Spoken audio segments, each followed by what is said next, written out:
Morning. Let me upload the presentation. It took me a moment to get from home to the airport. Yeah.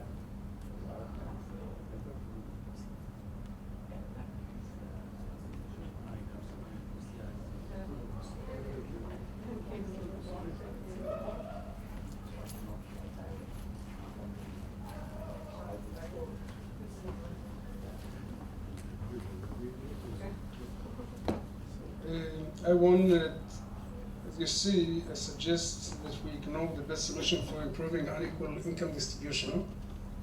And I'll start by showing the distribution of wealth according to OECD data. You can see that the lower chart, or is the percentage owned by 1% of population in various countries. For example, in the US, above 40% of the wealth is owned by 1% of the population. And when you look about the 10 top population percentage, you can see that it is about 80% of wealth owned by 10% of the population. We can go to various other countries. For example, we start familiar to Israel.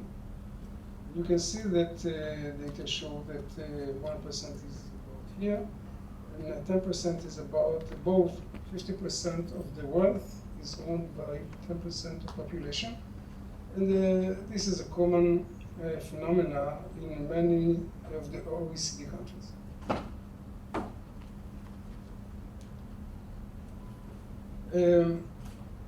Israel, according to the data, is one of the most unequal high income countries. The bottom 50% of the population earn on average 11.2 thousand euros, or about 58,000 new Israeli shekels, while the top 10% earns 19 times more, about 1,100,000 shekels.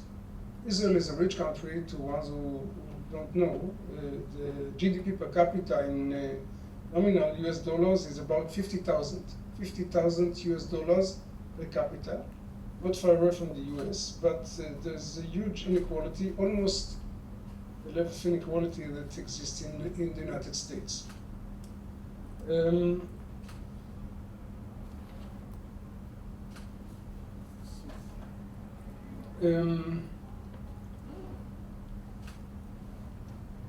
You can see that according to the OECD report, overall income inequality has remained at a very high level in Israel over the past 30 years. There was a process of liberalization reform in the mid-80s and the 90s, and it led to a marked increase in inequality. When you look at income out of but you can see that the large certain groups of population get inheritance. Inheritance is a very good way of transforming capital from the past generation to the current generation.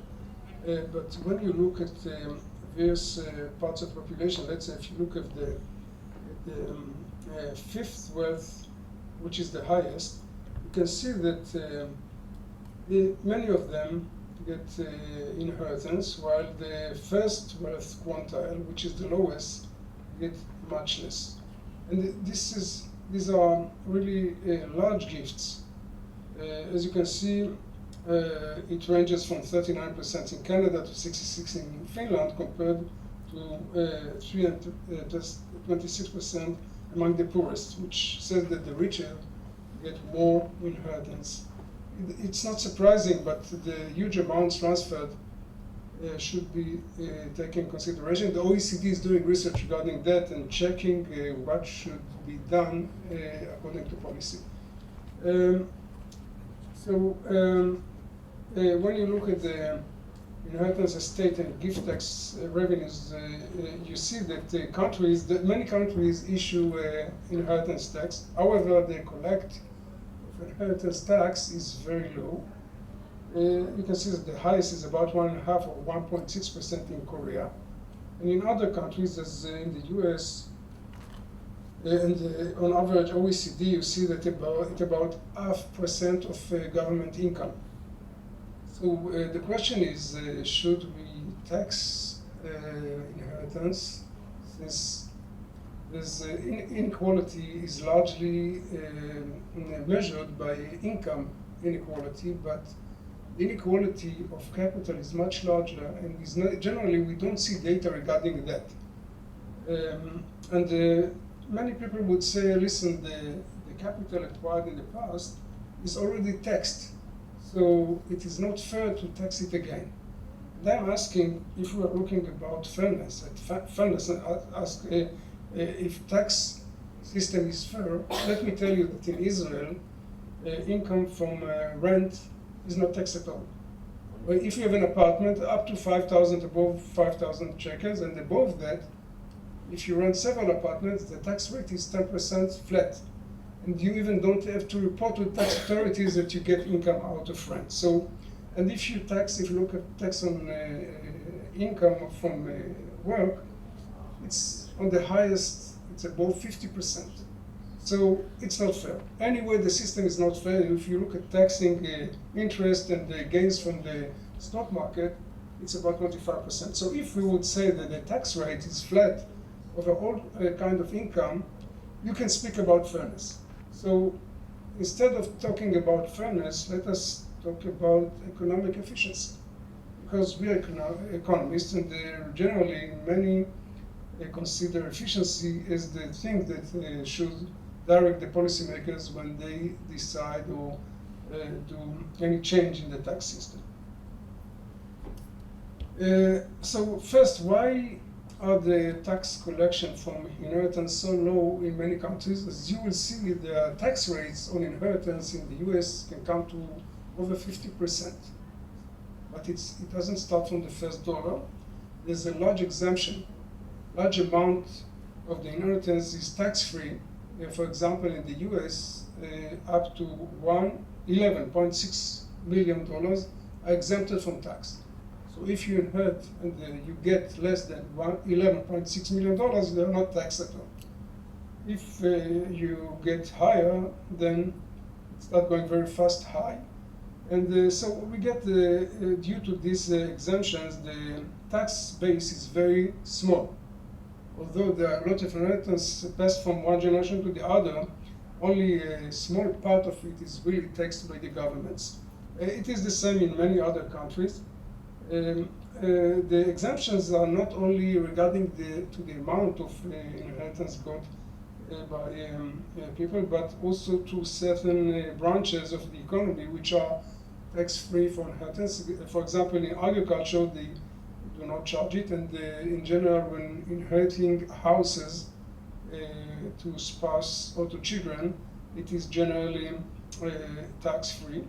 As you can see, in certain countries, like in Belgium, the tax starts from $17,000 US, while in the US it's about 11.6. You start very high. In Israel, by the way, there is no tax on inheritance or gifts. You can inherit any money, and you are not taxed. So the question is here, what to do? Should we tax inheritance? Because let's say if we talk about fairness of the tax system, or let's say it differently, if a young man is born in Israel and he's born to a poor family and he's a very talented person, in the past when nobody had money, he was competing with others from the same stage. If he is very smart, he is very talented, he contributes a lot to the economy, and is able to get more than others. But now, if you are born to a poor family and you are the most talented, and another one is born to a very rich family, there's no way you can reach him because he doesn't have to work and he doesn't have to contribute anything. So in a matter of efficiency, I would say that it is not efficient to not to tax inheritance. As you can see here, these are the tax rates in the US above the exemption, above the 11.6 million which are not taxed. When each dollar extra above 11.6 is taxed, you can say that it's pretty high tax rate. However, they do not collect, the collection of taxes from inheritance are less than 1%. Because of these factors I noted before. So you can see the threshold for exemption in many countries, and this is the US. And I want to give a theoretical explanation in a paper published about 14 years ago. The theory is still valid. So this paper was published in Applied Economics. And what you see is a very simple model. I first look at a model which dictates the supply of labor on a daily basis, and then we look at the life horizon supply of labor, or when somebody decides to retire from work. So I would say that the idea here of taxing inheritance would be a good idea, from my point of view, only if the government would raise the tax on inheritance on one side and reduce the tax on work on the other side, in order to equalize. And otherwise, I wouldn't say that the government should take it. I'm suspicious that the government, if they asked me after I published that paper, the Treasury, somebody from Treasury Department called me and asked me regarding the paper. And then I started thinking that maybe they would charge inheritance tax, but will not reduce the other taxes. So from this point of view, I wouldn't say that it's a good idea to do it. So let's say this model says that in the beginning the tax rate is high, and according to that, the net wage is W0 multiplied by 1 minus T0. T0 is higher than T1. And this is a curve which is, because it defines the quantity of money earned or the income got out of decision of how many hours to give. The horizontal axis gives the amount of leisure somebody chooses, and everybody who takes a basic course in labor economics is familiar with these curves. This is the utility curves, which defines the utility got out of leisure from one side and from income or from consumption out of income on the other side. We assume that as the utility curve is higher, one gets higher utility out of choosing the amount of work and out of consumption. So originally, the curve touches the restriction here, which defines the amount of leisure chosen as L0, sorry, L0, yeah. And the amount of work is T minus L0. So you can think of it as, if we look at the daily supply of labor, capital T is 24 hours, L0 is the amount of leisure chosen, so he's going to work this amount, T minus L0. Now, let us assume that we tax inheritance and we reduce tax on income. What we get is we start, instead of starting at A0 is the amount of income not from labor. So if we tax inheritance, we start lower because the government takes part of the inheritance, but it will reduce the tax on wage so that the slope of the restriction curve become sloper, And here we get two effects. One of them is the income effect, and the other is the substitution effect. When somebody has less money, not from work, he, as economists know, will choose to have more leisure than before. And on the other side, when the income out of work is abused, is going to consume less leisure. And when wage is going up, wage per hour goes up, it will consume less leisure, work more. And what you can see is that when we tax inheritance, reduce tax on wage, we will pass from point A to point B, which means that he consumes less leisure and decides to work more. So according to this model, if we apply a tax on inheritance while reducing a tax on wage, people will work more, which contributes to the economy. So out of this explanation, we can say that economically, we gain from a process of taxing inheritance. I know that taxing inheritance is a very, let's say, unpleasant process because somebody, let's say, gets a house, somebody dies in the family and give them a house, and then the first thing you see is the tax officer coming to the house, start writing what is in the house, what the size of the house, and then he gets a letter with the tax he should pay. So there are many unpleasant things, but many countries do it. In Israel, we don't, there's no tax on inheritance, but in other countries it is. There are. I would like to show another point of view regarding the decision of when to retire. And here we should look at somebody who plans his lifespan income as well as the point he's going to retire from work. We assume that he's consuming the permanent income. Permanent income is the concept in economics which says that although in one period you have a low income, in another period you expect to have a higher income, when you have a low income, you consume more than your income, and you take into account that in the future we can take money out of the future so that you equalize consumption. So this is a very familiar concept for economists. And here, the concept here, because many of you are not economists, I will not lengthen the discussion here, and only say that each person should equalize his marginal utility out of work to his marginal utility out of leisure. As long as the marginal utility out of work is higher, let's say if I decide to work 1 hour, I get a certain utility. If I don't work, I get another level of utility. If the level of utility out of work is larger, I decide to work. When do I stop, or where is the equilibrium where I stop? When this inequality changes direction. So we stopped at the place where those two parts are equalized. So what you can see here is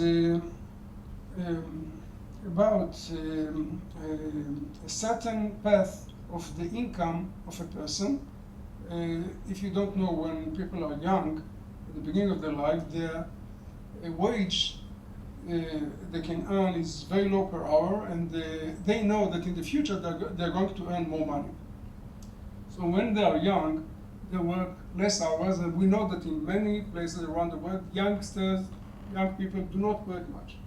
They are unemployed or they work a few hours, and there's a reason. It's not that the work market, the labor market doesn't give them opportunities to work, but they think we look for 40 years ahead or 50 years ahead, and when is the best time to work? Not now, because now I'm going to get, let's say, maybe $10 per hour, and in the future I'm going to get $100 per hour, so let's work less hours now, and let's work more hours in the future. So what you see here is span of income, which is very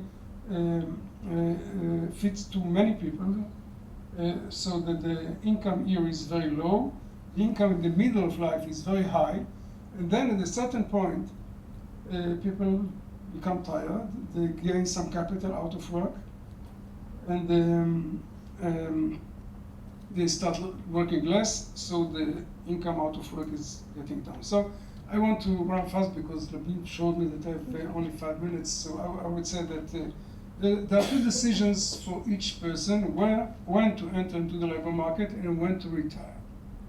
Now let's avoid discussing the interest point and only focus on the retirement point. And what I want to show you, again, there are some formulas in the paper, and I will not, this is, what we should do is maximize the lifespan, the life utility, subject to restriction. Restriction is how much consumption should I have, taking into consideration what is the amount of income I get out of work plus income not from work.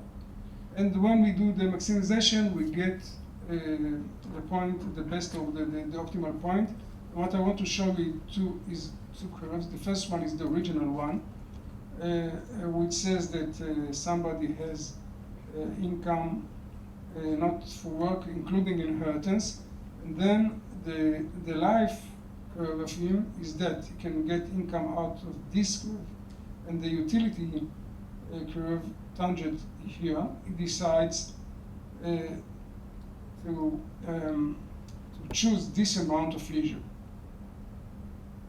But when we tax the inheritance, the curve changes its shape into this kind of shape, and the tangent becomes here. So it means that is leisure growth, and the time he want to work is decreasing. So I would say that if we take everything together, I would say that when you plan for lifespan and you tax inheritance, you can show that people will retire later.